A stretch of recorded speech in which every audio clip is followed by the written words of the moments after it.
రాష్ట్రంలో మౌలిక సదుపాయాలు ప్రధాన లక్ష్యంగా ముఖ్యమంత్రి చంద్రబాబు నాయుడు గారు, అలాగే పవన్ కళ్యాణ్ గారు ముందుకు సాగమని చెప్తా ఉన్నారు. ఆ దిశలోనే ఈ రోజు దాకా సుమారు 100 కోట్ల రూపాయలు దగ్గర రోడ్లు చేశాం. త్వరలో డ్రైన్లు చేసుకుంటాం. అలాగే ఎక్కడికక్కడ సాగునీరు గురించి ఎప్పటికప్పుడు కాలువలు తవ్వించడం, పూడికలు చేస్తూ ఉన్నాం.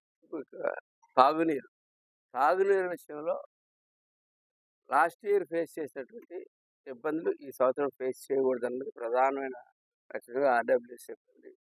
అందరూ కలిసి చాలా కృషి చేస్తూ ఉన్నారు.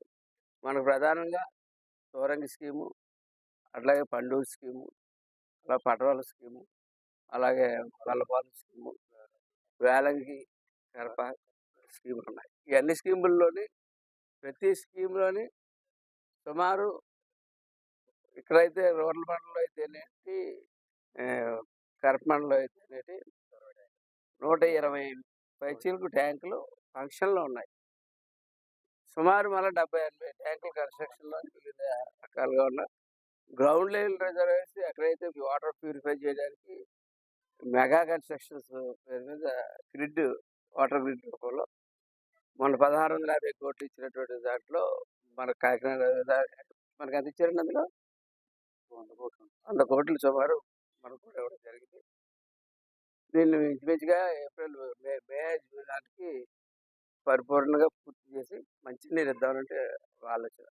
దాని మీద మా మండలాధ్యక్షులు బొర్రే గారు, అలాగే మన గోవింద్ గారు, మన బుజ్జి గారు, శ్రీని గారు, అలా అనేక మంది, శాంతి గారు, పండుబాబు గారు, వీళ్ళందరూ కూడా ప్రతి చోటకి వెళ్ళి ప్రతి ట్యాంకు ఎక్కి, అంటే ఒక ప్రాబ్లం జరుగుతూ ఉంది ఇక్కడ.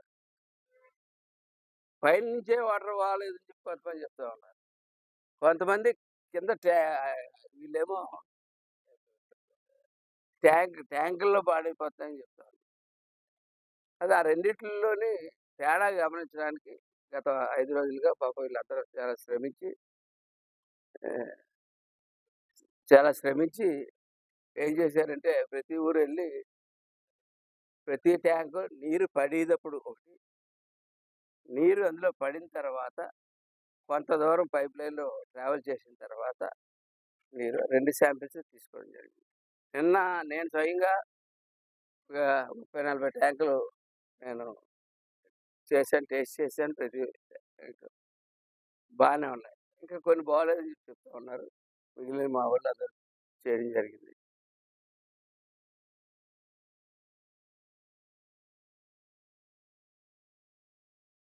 అందరినీ కూడా ఇది ఎవరి కామన్ ఇష్యూ అయిపోయింది.